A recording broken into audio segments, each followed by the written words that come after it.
All right, we should be live on Facebook and YouTube, so thanks to everyone joining us on social media and to everyone who's here with us on Zoom. My name is Geneva Blackmer, and I am the Program Director for the Interfaith Center. We're located at the Miami University campus in Oxford, Ohio, and our mission is to invite people of diverse religious, spiritual, and secular backgrounds to participate in one another's practices and learn about each other's traditions in order to cultivate appreciative understanding and to build friendships and relationships, as well as to unify them around common moral, social, and ethical concerns in order to build a more just and equitable society. And I'm really grateful that all of you are here with us today, and I'm so happy to have Dr. Carol Meyers here with us. Carol Meyers is the Mary Grace Wilson Professor Emerita of Religious Studies at Duke University. She has lectured and published widely in several fields: biblical studies, archaeologies, and gender in the biblical world. A prolific scholar, she has lectured and published widely. She's the author of more than 450 articles, reports, reference book entries, and reviews, and she has authored, co-authored, or edited 22 books. Her reference work, Women in Scripture, is the most comprehensive study ever made of biblical women. Another book, Rediscovering Eve, Ancient Israelite Women in Context, is a landmark study of women in ancient Israel. As a field archaeologist, Meyers has been a staff member or co-director of numerous archaeological field projects in Israel. She has also been a frequent consultant for media productions, including A&E's Mystery of the Bible series, DreamWorks' Prince of Egypt, and Nova's Bible's Buried Secrets. She is a trustee of several archaeological organizations, including the American Society of Overseas Research, the Albright Institute of Archaeological Research, and the Dead Sea Scrolls Foundation. She recently also served as president of the Society of Biblical Literature. So thank you so much for being here with us today, Dr. Meyers, and I'm going to turn it over to you. Thanks so much, Geneva, and welcome to all of you. Let's see if I can. Speaker view is not doing it, but that's okay. Geneva asked if I would start out by, okay.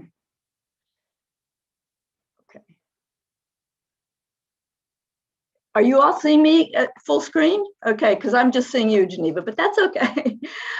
Geneva asked me if I'd start out, since this is Women's History Month, saying a little bit about women in biblical interpretation, or feminist biblical interpretation, which I like to call FBI sometimes. What is this? I think that it's most basic. It examines biblical texts about women and also texts that deal with matters that are important to women. It shows where women are present in the Bible, where they're not present. It looks at relationships between women and men, looks at issues of violence to women, as well as leadership by women. And I could go on and on. But first, I want to say a little bit about how feminist biblical studies emerged as a serious topic of intellectual and academic inquiry and study. First, let me say that the history of women interpreting the Bible with their own interests in mind is it's nothing new. As long as women have lived in Bible-dominated societies, they have read or heard read to them biblical texts, and sometimes in the medieval and Enlightenment periods, they raised their voices actually in opposition to what they considered biblical sexism or misogyny. And we might call those brave medieval and Renaissance women proto-feminists. But their important objections to Bible-based male domination were not widely accepted, no surprise. Now, fast forward to the 19th century and what we might call modern feminism. Actually, I think you can say there are two waves, maybe even three, of modern feminism. And both waves of modern feminist biblical interpretation have their roots in political movements. Now, a little bit about the first wave, which maybe you've heard about since this is the 100th anniversary, or it was recently, of women winning the right to vote. The first wave of feminist biblical interpretation came along with the suffrage movement of the 19th century. Feminists fought for the right to vote, often in conjunction with the abolitionist movement. And they saw that male interpretation of scripture was being used against them. It was being used to keep women in their place, in their homes, and not in the voting booth. Elizabeth Cady Stanton tried to correct this. She got together a committee of women and wrote a 2-volume work called The Woman's Bible, which was published, those 2 volumes, in 1895 and 1898. And in this volume, the writers tried to identify and to highlight passages supported equality for women. But the book received a lot of pushback, even from women, actually. And ultimately, it was removed from the suffrage struggle. And it's only been kind of rehabilitated in recent years. In any case, the vote was, even without that, was obtained for women. That was the good news. And the bad news was that scholarship on biblical women practically disappeared.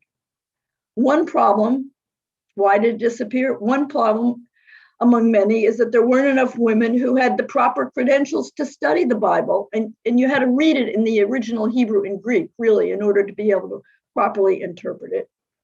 And another one is that training for biblical scholarship was traditionally done in seminaries, and women were virtually absent from seminaries.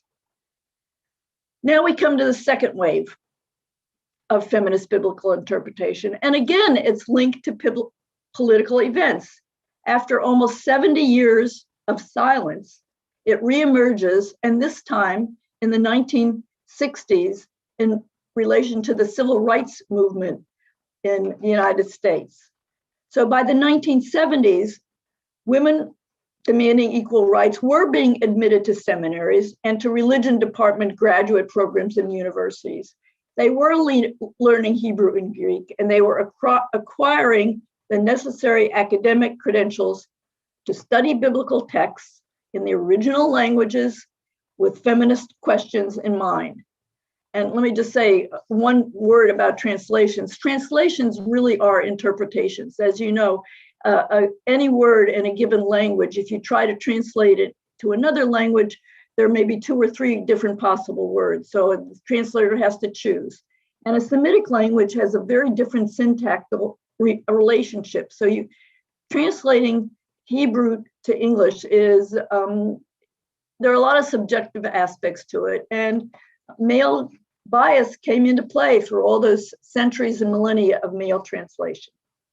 Now, once we get to the second wave, we have some more specific goals we can look at in terms of FBI. In general, we want to broaden our understanding of the text of the Bible.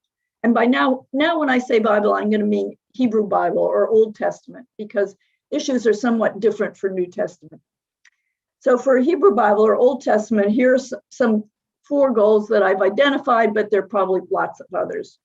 One is just simply to identify biblical texts, often overlooked, that deal with or mention women or women's issues. And there have been a series of wonderful commentaries that look at book by book at the way women appear or don't appear in those particular texts. There's even a series where there's a different book for each biblical book that is written with feminist issues in mind. And many of these books now will highlight women who are unnamed. And those are the women who don't appear in standard dictionaries because they don't have names to pin on it, to be pinned with Bible dictionaries. But many of these unnamed women show considerable power or agency. And let me just give you a couple examples. In the Proverbs 31, there is a long poetic description of a woman, sometimes called the woman of valor, but a better translation, as far as I'm concerned, would be a strong woman. And she is actually in charge of her household. She has agency. She makes economic and other decisions for her household. She's certainly not a subordinate woman. So that kind of pushes back against the idea that all biblical women are submissive or subordinate. And there's another woman that I love to talk about. She's in 2 Kings, and she's also nameless. She's the woman of Shunem, the great Shunammite woman. And she runs her household. She makes decisions about using family resources. She meets face to face with the king and with the leading prophet of the day in order to argue some case. And she resolves family problems. So that's one, to identify often overlooked biblical women. Another one is to evaluate the women that appear in the text, show where they are dominated, because they are sometimes, and where they aren't. Address biblical sexuality, how and why women's sexuality is controlled by men. Is it or isn't it? How often, when, why? A third goal would be to address the androcentrism, that is the focus on men in the Bible. One sign of androcentrism, that is the way the Bible focuses on men and more or less ignores women, is that, well, you know, the population of ancient Israel was likely about 50% women, yet fewer than 10% of all the named people in the Hebrew Bible, the Old Testament, are women. 10% in the Bible, 50% in real life. And those that do appear, by the way, are not average women. They tend to be royal women or the matriarchs in Genesis, really unusual or exceptional women. And finally, my fourth point or fourth goal is to determine the role of women in society, in social reality, in the world of the Bible. In other words, in ancient Israel. And this is a really important point because there's a vast difference, or there can be, between biblical women, those mainly exceptional women I just mentioned, and the women in the real community of ancient Israel. After all, the authors of the Bible were mostly men, mostly elites, because there were very few people who learned to read and write. There were no schools in the biblical period. Most of these authors of the Bible were urban, whereas the majority of the people lived in small farming villages. I'll say something about that later. And they were writing in Jerusalem, in the capital city, which is an atypical settlement. So we know little of ancient Israelite women just from reading the Bible. And what my PowerPoint presentation in a few minutes will provide an example of what we can learn about women if we look at sources other than the biblical text. Now, feminist biblical scholarship has there are a variety of methods that scholars, men and women, follow in order to pursue some of these goals of feminist biblical interpretation. And there are many, many methods. And let me just show you the book that just came in the mail today. I don't know how much of you can see. Okay, it's called the Oxford Handbook of Feminist Approaches to the Hebrew Bible. It's thick, it's over 600 pages long.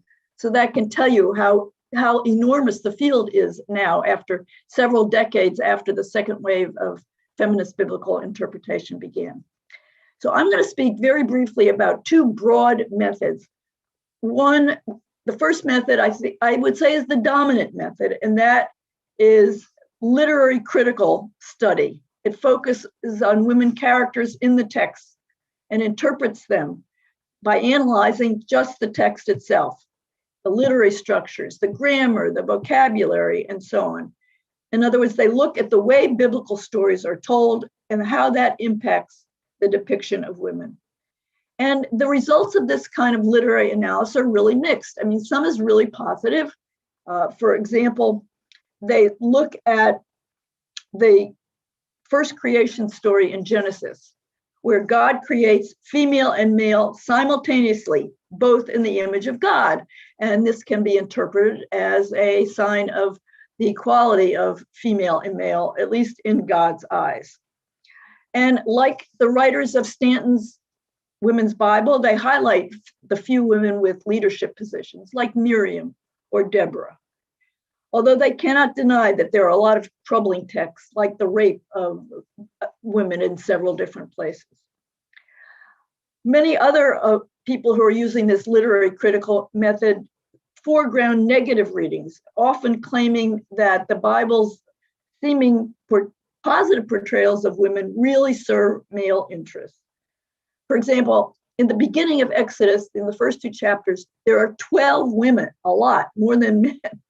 There are Moses' mother, his sister, the midwives, the Pharaoh's daughter, and so on. Those are in the first 2 chapters. And they're very important for the storyline, but they stay within traditional women's roles, and they're never developed as characters. In other words, they're there as mothers for the birth of the people, and then they virtually disappear from the resounding story that follows, the Exodus and the wandering in the wilderness. Now, the other method, which is not dominant, which is the one with which I identify, is the historical critical method. It understands that the Bible doesn't tell us much about ordinary women, and we have to differentiate women in the text from women in social reality. And that means we have to use methods and means other than the text itself. So we turn to anthropology and archaeology, especially ethnography, and comparisons with other ancient Near Eastern peoples in order to recover and reconstruct the reality of women's lives in the biblical period. Now, one of the reasons that this method is not widely pursued, this historical critical method, is because there are so many hurdles for people like me who want to use this. What are the hurdles? Well, we have to not only learn Hebrew and Greek and the biblical text, but we have to learn something about archaeology and about anthropology, other disciplines. We have to learn other ancient languages like Akkadian and Ugaritic, the languages of the people around ancient Israel. And this is all in addition to, as I said, biblical Hebrew and learning a lot about the Hebrew Bible itself and how it came to be. So I'm in the minority in terms of feminist biblical studies, but I think I have something interesting to tell you about. And now I'm going to give you an example of what the historical critical method can do. Okay, now I want to share my screen. Hope this works. Share a screen and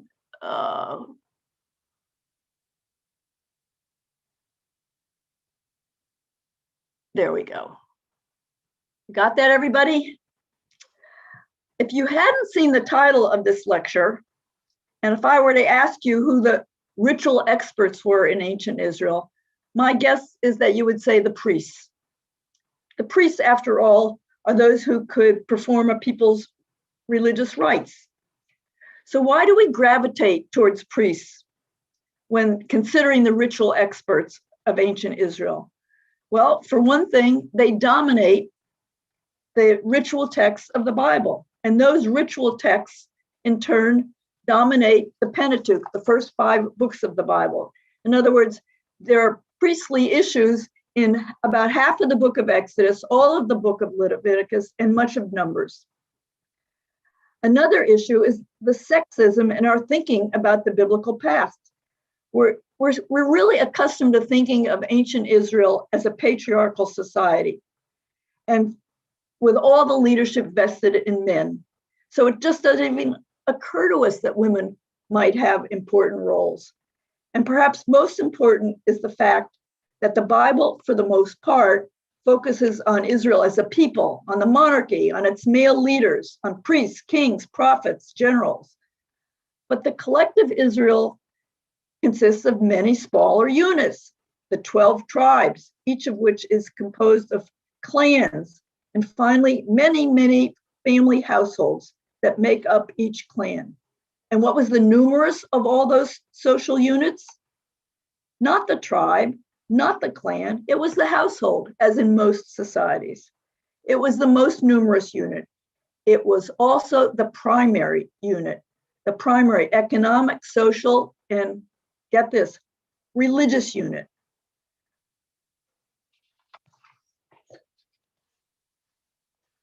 Most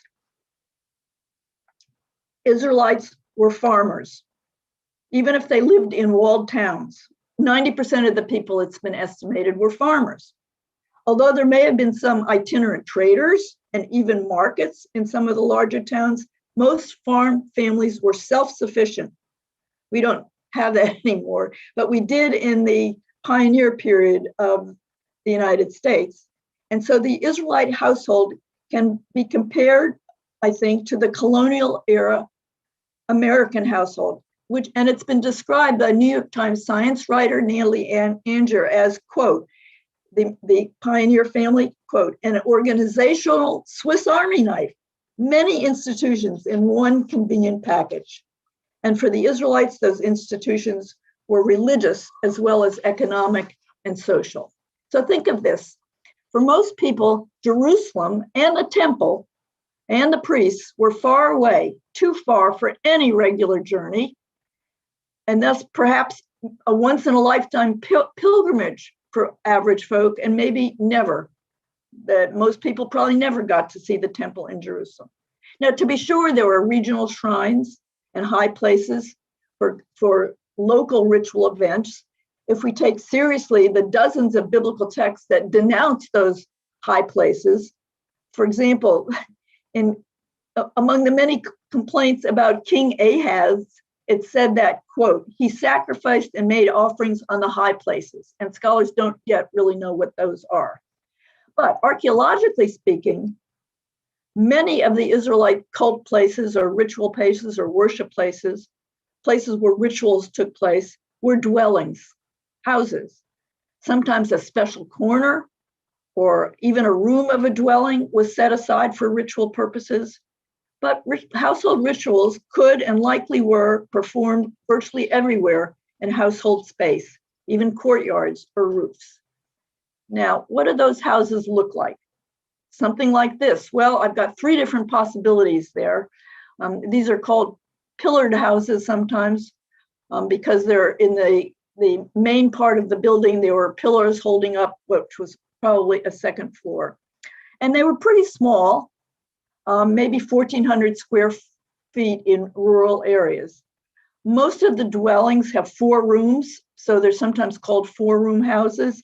But some of those 4 rooms were divided in 2, so they might technically be 5-room houses. And this is even without counting rooms on the second floor.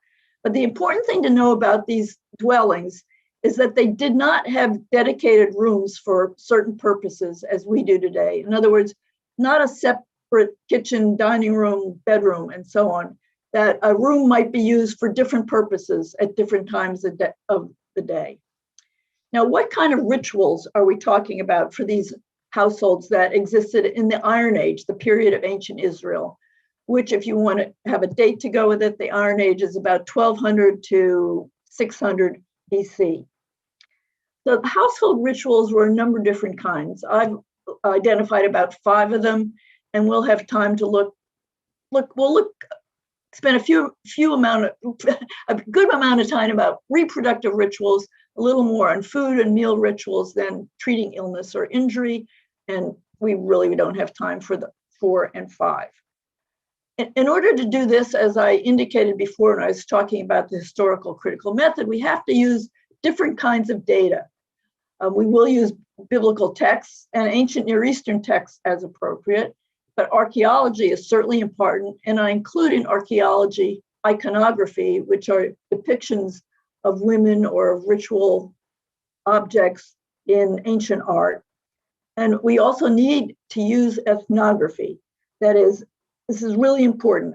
Analogies from observable cultures can be used cautiously. There are certain guidelines that we have to follow to use them, but they can be used to understand ancient ones. For behaviors that were recorded in the late 19th, in the early 20th century, and even later, often preserved traditions that go back to biblical times. So let's start with reproductive rituals. For farm families, having children was really important. Children, as you might imagine, were essential for the household workforce. There were no schools, and everyone was part of the household economy. And children also were needed as caregivers for elderly parents. There were no assisted living places in ancient Israel. But so reproduction was really problematic, as the barren matriarch theme in the book of Genesis implies. with those stories about Sarah, Rebecca, and Rachel. They all have difficulty conceiving. Now, I hope you realize that infertility was not restricted to the biblical period. It's a common problem even today. According to the CDC, about 1 in 8 or 10 women of childbearing age in the United States today have trouble conceiving. And the stats are much worse in developing countries, where 1 in 4 women might have trouble conceiving. And the situation in ancient Israel probably would have resembled that of developing countries. In other words, getting pregnant was not a slam dunk. In addition, maternal mortality and infant mortality were both pretty high, as they are sadly in the developing world today. I think that the matriarch Rachel is probably the best known example of a biblical woman dying in pregnancy or childbirth. And the first son of Bathsheba, whom she has because of an illicit liaison with King David, the son of that union, is the best known biblical example of infant mortality. Examination of skeletal remains from the Levant from the biblical period suggests that as many as 1 in 2 children did not survive till the age of 5. And that actually is roughly comparable to Northeast Afghanistan today, where the infant mortality rate is sadly about 60%. So it's no wonder that the eschatological hope in the Bible, that is the hope for better days at the end of time, in Isaiah 65, this hope is expressed in terms that in those days there won't be any more infant mortality. Verse 20 in Isaiah 65 reads, "No more shall there be an infant that lives but a few days. Infants will all thrive." Now, today, what do we do about these reproductive problems? We have medical care, although of course we might also pray. But in antiquity, religious practices were the main recourse. Reproductive problems were attributed to spirits, to bad spirits, to evil spirits. And Israelite women, like women everywhere in traditional societies, they carried out a variety of practices intended to ward off those evil spirits that they believed caused them reproductive problems. And some of those practices have left traces in the archaeological record. Now here you see a series of objects which can be called apotropaic objects. And I'll tell you what that means. These are everyday objects that were used to protect women in pregnancy or childbirth, and also to protect newborns. That's what apotropaic means, protective. It meant to avert or to avert, avoid, put away evil. And all of these are everyday objects that were regularly found in household contexts in Israelite sites. Now, of course, you know, lamps are for light in dark places, knives for processing food, maybe for battle. Rattles can be musical instruments or toys, and beads are items of adornment. But these objects were also, and I'll tell you more about each one, considered apotropaic or protective. And we know this from some biblical allusions, from other ancient Near Eastern documents, and also from ethnography. So let's start with lamps. These are what the saucer lamps or oil lamps of the biblical period. As in many cultures, in ancient Israel, light was considered a powerful protective agent. People believed in demons. Demons are mentioned in the Bible, and demons are afraid of light, shun light. A number of biblical passages equate darkness with danger and light with protection. One example is Psalm 91, where the psalmist refers to the terror of the night, that is of darkness, and the pestilence that stalks in the darkness. In the book of Job, in his final discourse, Job recalls his former happy life. And what does he say in doing that? He says, "Those were the days when God watched over me, when God's lamp shone over my head," thus equating light with divine protection. Similarly, In other peoples of the ancient Near East, their texts indicate that light was used to ward off evil spirits that threaten new mothers or their babies. And ethnography tells us the same thing. Evidence from societies in the Middle East from the late 19th and earliest 20th century show some fascinating information about the use of light as protection. Women in these societies kept candles or oil lamps burning near newborns to keep evil spirits away. Maybe a little bit like we have night lights in children's rooms today to keep away the monsters at night. Now, knives. Strange as it may seem, sharp metal weapons, specifically blades or spear points or knives, were considered apotropaic. In ancient Egypt, at the time of the Bible, there was a dwarf god named Bes, B-E-S, and I'm going to come back and tell you more about him in a little while. But he was a god that was understood to scare off evil spirits lurking around the birthing chamber.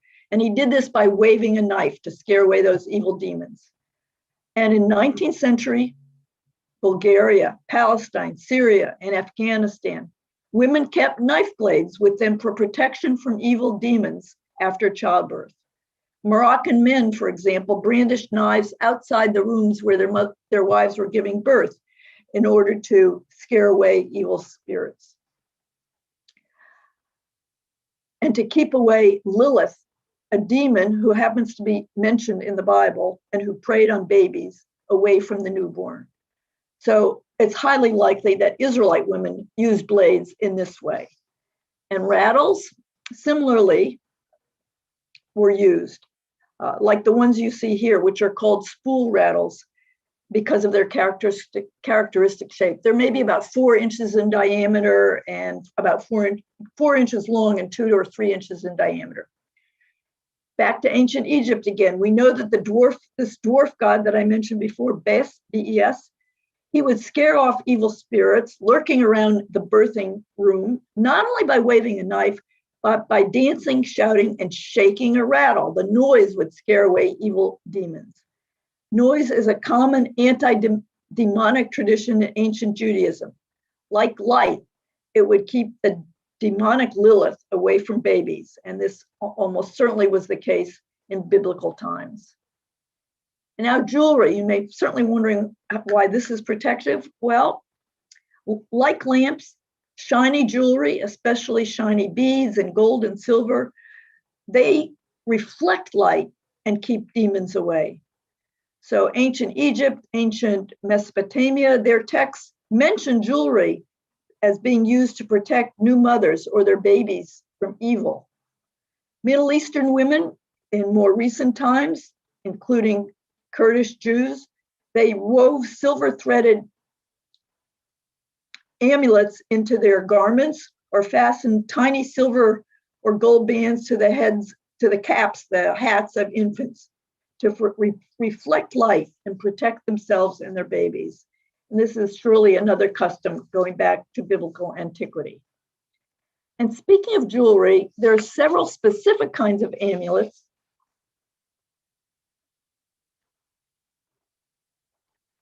I'll get to that in a minute. Certain specific kinds of amulets that are really interesting. And they were meant to provide protection from the evil forces thought to interfere with reproduction. Now, these base figurines, now you finally get to see what he looked like. He's a dwarf god, and he was a protective deity, and his grotesque appearance, you see he's got this kind of an ugly, grimacing face, was meant to frighten off evil demons, especially those threatening women in childbirth and newborn women. Note that one of them in the upper right is, see, right there, is holding a knife, brandishing a knife. Now, here's a series of drawings of these amulets, scarabs and seals that depict base, and they're all found in Israelite sites, not in Egypt. These are actually excavated in ancient Israel. And they've been found often enough to suggest that base was popular as a protective deity throughout ancient Israel in the Iron Age and even later. I think the most important image on this slide is the one that I've got circled there, 225C, and I've blown it up to the right. Why is this so important? It's a mold. It's a drawing of a mold that was used to make base amulets. And there are several of these were found at Israelite sites. So the reason it's important is that means that base figurines found in Israelite sites were not necessarily imported. They were locally made, and that attests to their popularity. Now, the question my students always used to ask when I would tell them about this, well, does that mean that ancient Israelite women were worshiping base when they used these amulets? And my answer is, almost certainly not. They were simply appropriating what was understood to be a powerful apotropaic image. And indeed, historians of religion have shown that these kind of visual symbols can migrate, move across cultures, and lose their original theological meaning in the process. The idea that powerful images can migrate without the theology behind them is true for the next one, Horus images, the Eye of Horus. And like base, these originate in Egypt. It's an ancient Egyptian symbol for protection from the evil eye. And it's also found, like these examples, in Israelite sites, usually as amulets or eye beads. Like base images, they were considered protective to keep evil spirits away from pregnant women or women in childbirth or infants. And keeping the evil eye away, I don't know if you've ever heard of it, but it's part of folk culture to this very day in traditional Jewish, Christian, and Muslim communities, especially in the Middle East. As one 19th century ethnographer noted, the evil, quote, the evil eye is as much dreaded by Jews as by the Christians and Muslims of the East, and their charms and antidotes, like this one, partake for the most part of similar character. Now, eye images are still available in 2021 on keychains, pendants, jewelry, beads, t-shirts. You can buy all of these on the internet. And get this, it even appears on something that maybe you don't use it every day anymore in COVID times, but on the dollar bill, where it is interpreted as the eye of God watching over our country. Now, using dollar bills or wearing Horus eye jewelry hardly means that we're worshiping Horus. All these reproductive rituals, I don't know what you think about them, but they might seem like primitive magic to us. But we have to keep in mind that these practices really were the main recourse in pre-modern societies, ancient Israel and all pre-modern societies, that lacked the kind of medical interventions that we take for granted today in the developed world. And some of these practices are alive and well. Just 3 years ago, I read an article in the New York Times that quoted a Middle Eastern woman concerned about the inability to conceive and other medical issues as saying that amulets are good because sometimes doctors don't help. So it's not just primitive antiquity, but even today, some people will turn to amulets. I want to look at one more example for which I don't have any archaeological evidence, but it's pretty striking. These are non-archaeological. It's non-archaeological because red cloth or threads are organic and they don't survive at Israelite sites. Red, you have to know, is considered widely anti-demonic, anti-the evil eye. And texts from ancient Anatolia, Asia Minor, and Mississippi, which is modern-day Iraq, Mesopotamia, not Mississippi, modern-day Iraq, tell us that red threads were thought to protect mothers and babies. In medieval times, Jewish and Christian children wore coral or red strands to protect them from malevolent forces. We know from 19th century ethnography that Turkish Muslim women protected themselves and babies by wearing red kerchiefs in childbirth and putting red caps on the newborn babies.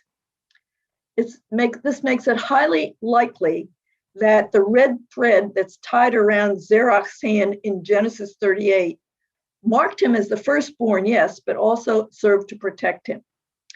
And this magical medical aspect of red appears also in ancient customs associated with the traditional tomb of Rachel near Bethlehem. Now, to this very day, there you see Rachel's tomb.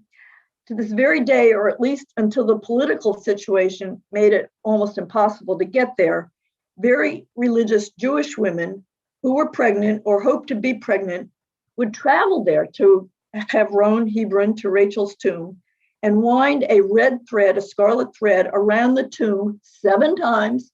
7 is the Holy Semitic number. And then they would take this thread and tie it around their wrists. And they believed this would help barren women become pregnant and protect them during pregnancy and childbirth. Rachel, who suffered years of infertility, but finally did have 2 children and then died in childbirth. She's kind of the patron saint of women with reproductive issues. And if you can't get to Rachel's tomb, you can order a red string on the internet, a string which has been properly wound around the tomb, and it will be sent to you at Amazon Prime for $19.95, or another website has it on sale for $9. Now, again, we might call these practices magic or superstition, but I would say that you consider them the ancient equivalent of today's preventative and restorative medicine. They were strategies to intervene with those forces that were thought to impact the well-being of mothers and their offspring. These practices were understood to be religious in nature. They involved asking divine protective power. They were often accompanied by chants and incantations. The ubiquity of these practices, the abundance of these practices in the Middle East and all over the world, I think it makes it inconceivable that women in any pre-modern society, including ancient Israel, would lack such practices, such religious practices to deal with life-death aspects of reproduction. Okay, now some food or meal rituals. And these rituals are rituals involving bread. Why bread? Well, the preparation and consumption of food are basic human activities, and food, notably bread, is an essential part of the ritual behaviors among peoples everywhere to this day. Let's think of the wafer in Christian communion, or the challah, the Sabbath loaf in Judaism. But in ancient Israel, bread was the staple of the diet. I guess you could call it a high carb diet, very different than today, because as much as 75% of a person's daily caloric intake in the biblical period came from grains. Grinding grain to produce flour, and then preparing dough and baking it, those were women's tasks in ancient Israel. So rituals associated with bread baking are women's rituals. Both texts and ethnography provide evidence of bread rituals. Making bread was a religious as well as an economic activity. And here you see the grinding stones that were used to grind the wheat into flour or barley into flour. There's an oven in the lower right where bread was baked. It probably looked a little bit like pita bread. And in the lower left is an Egyptian statuette of a woman grinding on her hands and knees, and she's got tools in front of her that look like the grinding stone right above her in the other photo. As I said, making bread was a religious as well as an economic activity. Now, these 2 biblical texts from Numbers and the book of Ezekiel say that whenever you eat of the bread of the land, you shall present a gift to the Lord, kind of a thank you for giving us bread. From your first batch of dough, you shall always present a loaf as a gift. And then Ezekiel kind of takes it a little further and says, you shall also give the first of your dough. Why? In order that a blessing, not a curse, may rest on your house. All sorts of similar information because of the importance of bread in the diet comes from 19th, 20th, and even 21st century observations from the Middle East. All sorts of precautions were taken by women to banish evil spirits from the bread bowls and ovens. And these rituals go back to antiquity. Muslim and Christian peasant women to this day allay their fears of tainted flour, which was believed to be caused by evil spirits, by saying prayers when bringing dough into the mixing bowl, flour into the mixing bowl, and by reciting certain prayers when they prepared the dough.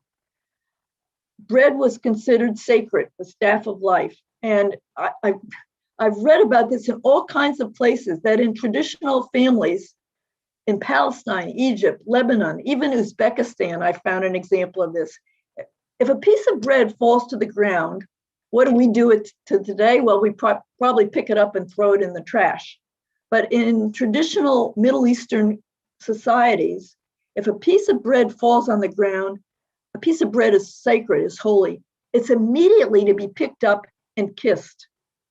Bread was considered providence from God and deemed holy.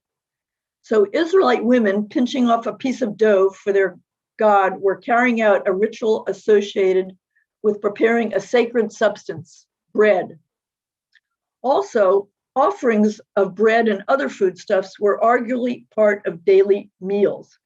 According to evidence from this 8th century BCE dwelling, 4-room house, which here actually has 5 rooms, as you can see, from a site called Tel Halif, which is probably the city called Rimon in the Old Testament. In the back room of this dwelling, in room 5, the archaeologists found a group of vessels that were for the consumption of food, not the preparation of food. You know, they're not cooking pots or storage vessels, they're bowls, which are what people use to eat. And together with them were found some cultic objects. And I don't show them all here, but one of them is this bevel-edged stone, which is probably what we might call a presentation altar, where symbolic pieces of bread or other foods prepared by women were placed as offerings.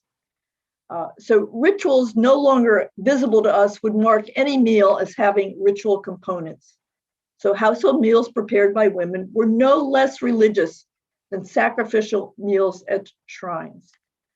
And we have some ethnographic evidence of this, where household meal rituals are ubiquitous, especially bread rituals. There are several passages in the Bible. In Jeremiah, women prepare food and drink offerings meant to assure household prosperity. Ancient Near Eastern texts have similar information.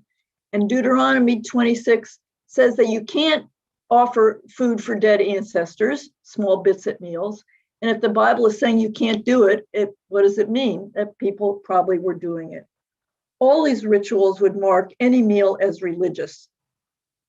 These were religious, preparing and serving meals were religious activities. And so was the treatment of illness and injury.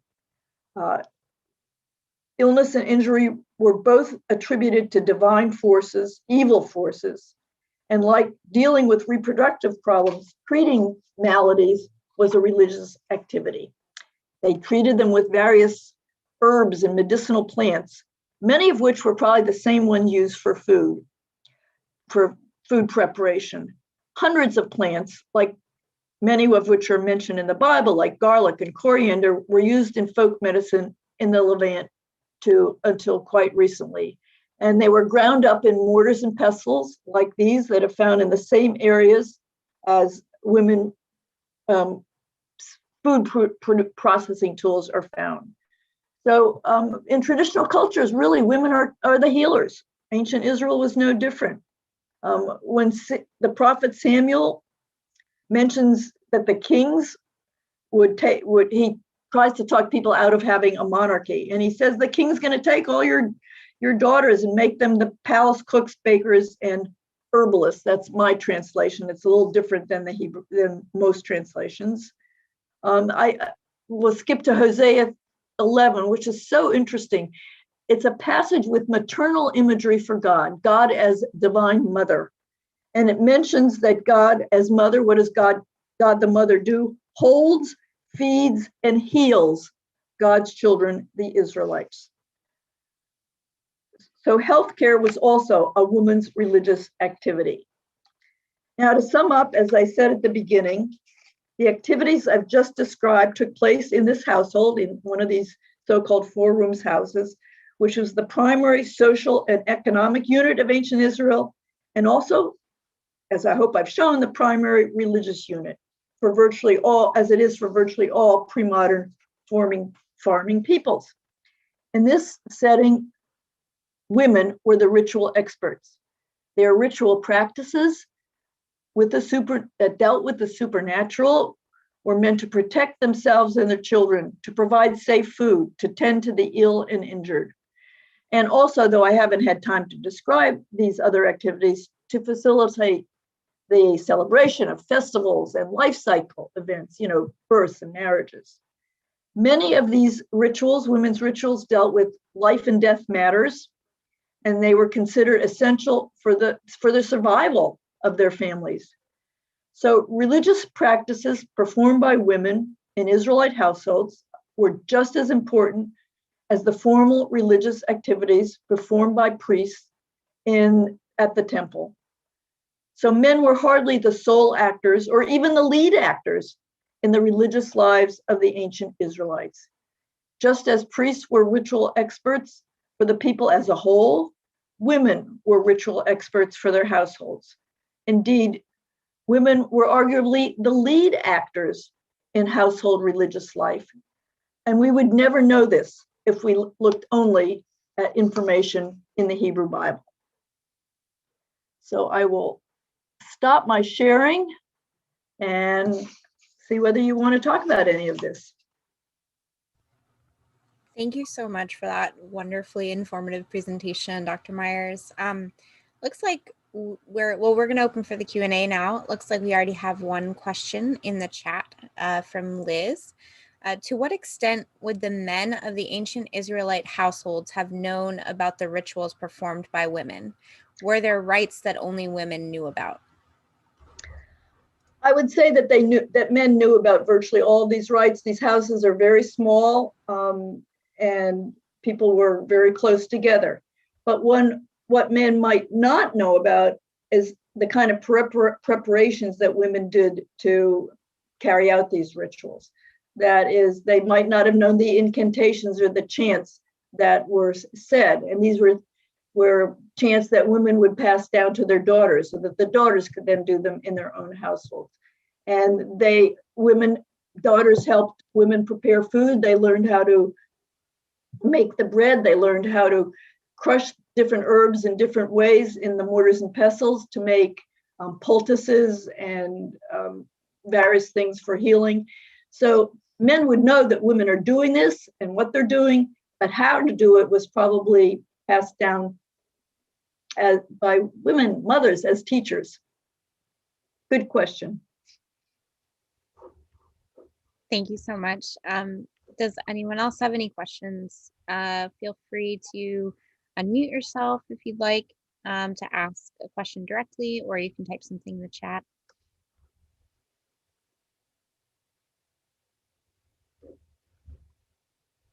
I see there's a comment in the chat from Rinda. I don't know that there's a question in there though. So she said, it makes me wonder about the household gods. I'm not sure if that's supposed to be gods or goods that Rachel and Leah stole from their father. Yeah, well, I don't know how this relates directly to that. And I have to say that I did a little research on them at one point. I was supposed to write a encyclopedia article about them, and I kind of gave up because it's very curious. But the idea that the ancient Israelites had images has been suggested, but archaeology, interestingly enough, has not really uncovered them. Where there are images of deities in all the cultures around ancient Israel, the Israelites seem to have been aniconic, that is, without icons, without physical manifestations of their deity or deities. So I know what you're referring to. Then I don't think that scholars have really solved the problem of what is meant, but it had to do something with the religious practices of the family. And it's a very weird story because they're hidden under the skirts of her garment, and her father can't go look for them because she's having her period. And so he would never go there. It's a little bit of narrative humor, I would say.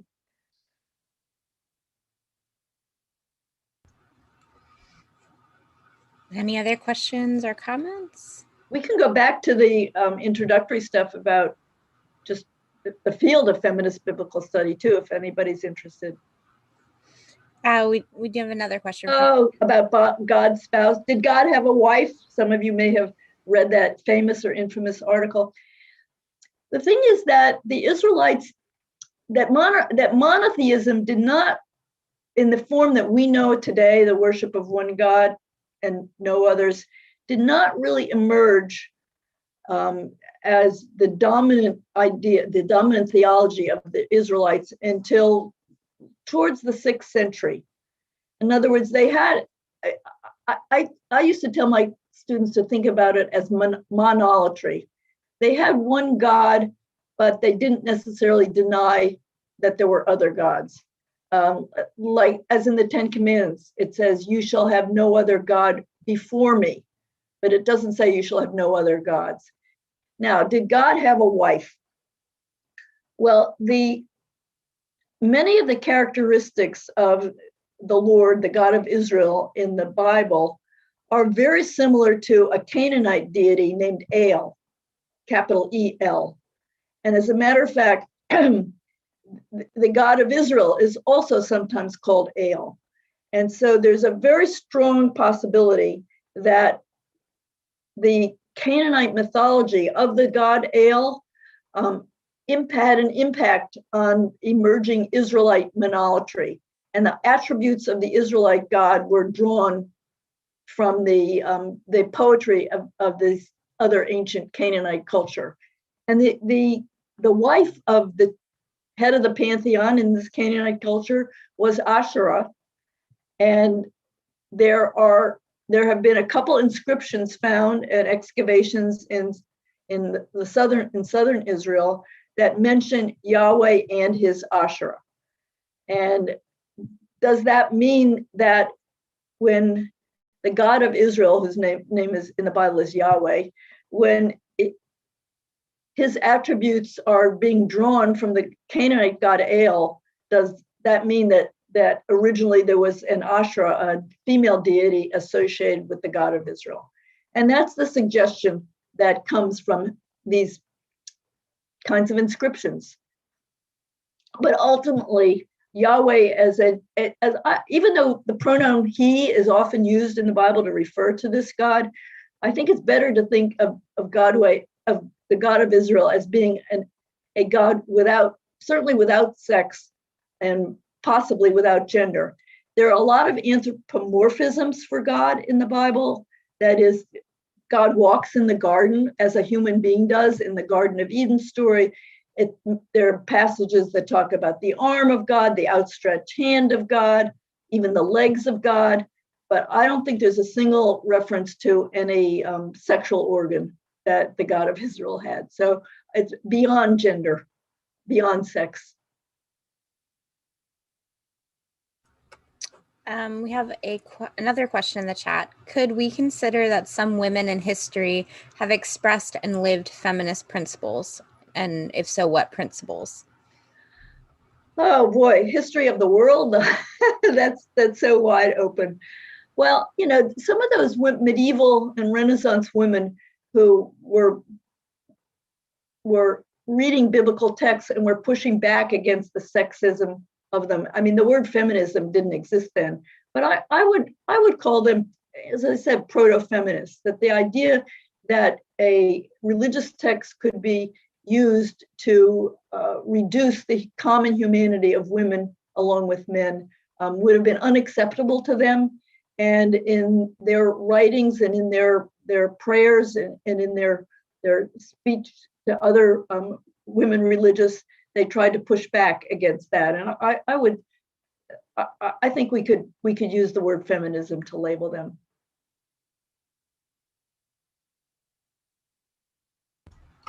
Thank you. Any other questions? Don't be shy. Can you tell from the names of the participants whether we're all women in here or there's some men in here too? Oh, there's some men in here. Oh, good. I hope that you got it, that men can be feminist biblical interpreters too. My husband is, for example. If he weren't, I don't know how long we would survive. Well, okay, several questions just came in. The first one is from Alan. Hi, Alan. It just says, Tamar seemed to fight for what was right. Not What? sure. Alan, do you want to elaborate on that? Tamar with Judah. Yeah. Yes, I said she definitely fought for what was right. Absolutely. She got she made sure that the child she had got the inheritance that was due to it. Yeah, it's an interesting, good story. There are lots of good, interesting stories. Of course, she had to kind of disguise herself as a prostitute in order to do that, but Yeah. whatever it takes, she had a lot of ingenuity, shall we say, and courage. Yes. Thank you. We have another question from Brenda. Were women revered or feared because they were able to give life and because they bled? You know, I don't know how one can answer that question.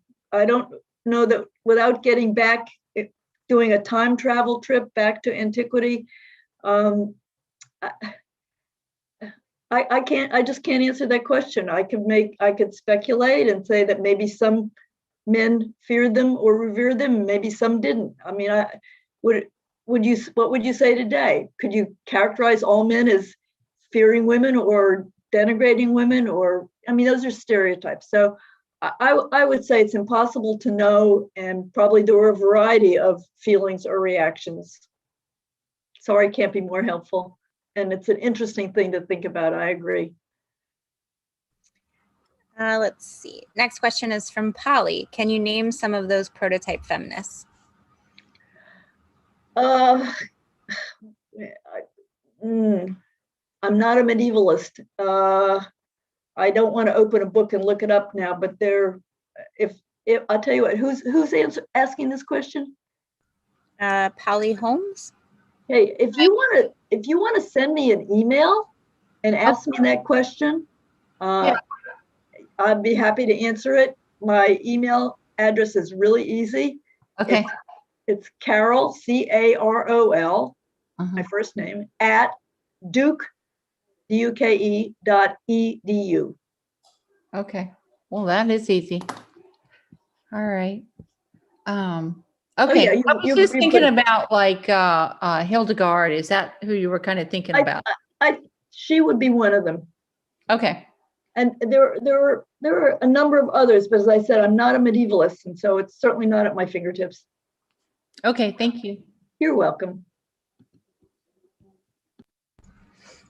We have another question from Liz. Can you speak about sexual consorts in the family life of Abraham and Sarah? Specifically Hagar, and what people around the world have said when Hagar was banished to the desert? Around the world, I don't know if I could go that far, but it's first of all, you have to know that these are legendary tales. It's hard to know for sure that whether these were historical beings. These are legendary figures. They are also unusual. They would have been elites. If you look at all the thousands of cattle and sheep and whatever that Abraham had, an ordinary farmer has maybe 2 cows if he's lucky, and 5 or 6 goats and 6 sheep. So these are elites. When I said that children were essential, I said for 2 reasons. One is that they were needed as labor in the household, which wouldn't have been necessary in Abraham's household if he had so many servants, which are also mentioned. And second, to take care of their parents in old age. But there actually is a third reason, and that is for the family property has to be passed down along the paternal line from father to son. So having a son, having a child was important, and having a son was especially important because these are patrilineal societies, that the inheritance, the land, the wealth is passed through a male lineage. It's not exactly the same as patriarchal, it's patrilineal. So Abraham is desperate, and as was the case in other societies in the ancient world, because this is not, I mean, this kind of thing can happen anywhere where a wife is barren. I mentioned before the statistics, they're really quite high. So what can a man do? There's no such thing as in vitro fertilization. There's no fertility clinics. The only recourse was to try to find basically a surrogate mother by taking a slave wife or a second wife and hoping that that child then would become the heir to the family. So that's what happens to Hagar. She's the slave wife that's brought in. She's actually an Egyptian. And she does have a son, but lo and behold, Sarah, postmenopausal by many a year, manages miraculously, remember this is the Bible, these are legendary stories, makes a good story, gets pregnant and bears Isaac. And Hagar and her son are displaced. Now, there's been a lot written lately about this and about Hagar as a symbolic figure. She actually becomes the mother of many tribes in her own right. So it's not as if she's doomed to a destiny of meaninglessness. She actually does become quite important. But she's seen in many ways as an emblematic of the other, someone outside the biblical lineage who nonetheless does make it in the world and has a succession, Esau and all the tribes that come after them, which have a place on the landscape of the ancient Near East. If I can just follow up, my question was specifically about the tribe of Abraham, not what everyone in the world would have thought, but what would Abraham's family and extended tribe have said about Hagar being banished? I guess it's specifically that question, because there are religions that have ethics that control how you deal with a consort. Now, I don't know how I can answer that except to speculate. I mean, we can't know. And again, remember, he's not an historical person. This is this is a story. Right. About that kind of situation.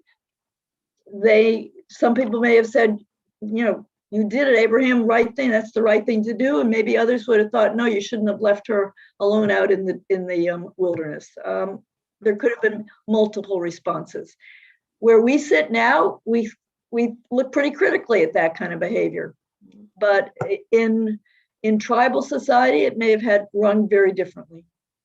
So there was no code of conduct that controlled how a person should deal with a sexual consort who had. Oh, there probably was, but we don't know that. And don't forget that in terms of the biblical sequence, this is before the 10 Commandments. This is before all the rules in the Pentateuch. Right. Okay? So we have no way of getting back to that. Right. Okay. Thank you. Sorry. That's helpful. Thank you. Okay. It's nice to see the face of the people who's asking the question. There's another follow-up question from Sarah. Would Hagar have been sent out with livestock and servants when she was exiled? This is going to be speculation. It's possible that she would have had to be given enough to live on when she went out. My guess is that would have been the case if there were a situation like that. But I don't know of any text that could give us a definitive answer one way or the other. Sometimes I used to ask my students, if you could go back in time into the biblical period, who would you want to interview? And they all had various ideas, some like questions you're asking. They want to know this, and the only way you can know for sure is to go back in time and interview them. So imagine it. Thank you. Well, there's one more question from Judy. Hi, Judy. Are the protective gods and associated rituals different from the gods that Yahweh forbids the Hebrews to make sacrifice? Are the I'm not sure what is meant by protective gods. I never really talked about protective gods, that there were. I thought that's what you were talking about when you mentioned, I don't know, Bes, B-E-S. Oh, base. Oh, those gods, Base. the Egyptian gods. No. Okay, now I got it. Now say your question again. So Yahweh, I think that I tried to answer that. I don't think that Israelite women were worshiping Base or Horus. right. You mentioned that. But these were symbols which in neighboring cultures were thought to really work really well to protect women or to help them with reproduction. And, let's try it. What have we got to lose, kind of thing. Thank you. Does that kind of answer your question? Yeah, I think there's just a whole lot more wonderment around where did those come from? Where did those habits come from? Or the rituals come from? Yeah. And whether or not that was part of the issue that Yahweh was upset about, that they were putting more importance on other gods. Yes. Yeah.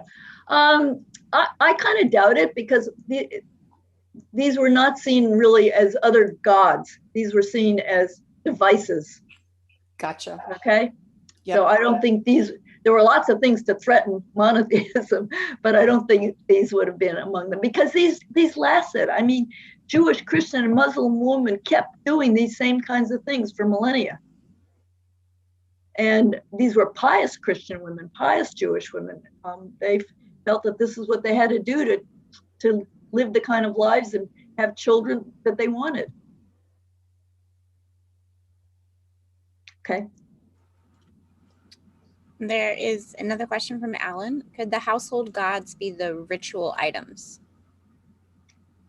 I'm not sure what Alan means by the ritual items, but Alan, you want to clarify? The reproductive items, the little no. figure. Oh, right. No, those Judean pillar figurines? No. Yeah. No. Could maybe the men? Almost certainly not. I've actually written about those so-called Judean pillar figurines, and I suppose I should explain it for people who don't know what they are. These are small, made out of clay objects about 6, 8, maybe 10 inches high, that show an unadorned woman with plain hair. They're pillar figurines because from the waist down, it's just a pillar. They don't depict legs or a skirt. And she's cupping her breasts in her hands. Yeah. And, oh my gosh, so much has been written, mostly garbage, I think, about these figurines. The male archaeologists who began to discover them thought they were fertility figurines. They got really into all of that. We now don't think that they were, that they're more likely to have been to encourage breastfeeding, maybe to help with lactation.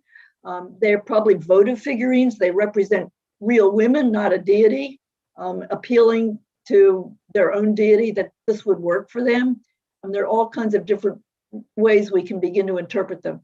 One of my PhD students wrote a whole book about them, and already people are criticizing it and writing more about them. So there's no final word on what they mean, but these are not teraphim. That I think I can pretty safely say.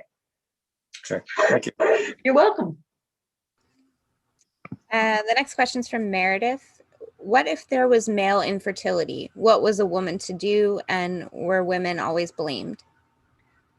I hate to use the word blame because that has kind of a negative tint to it, but it's unclear whether there was any realization in antiquity that infertility could be the man's problem. So it was understood that for the most part that infertility meant that someone had to do something about the woman do something to help her get pregnant, or as a last resort, marry another woman to have that baby. But I don't think there was much, if any, understanding that there was could be such a thing as male infertility. Now, having said that, I once found one verse in Psalms, and I have not been able to go back and put my finger on it, that I thought might hint at that, but that would be an exception. And I guess I was thinking, obviously, if he married several wives and never had any children, what happened? Yeah.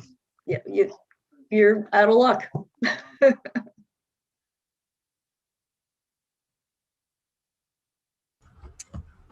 Let's see.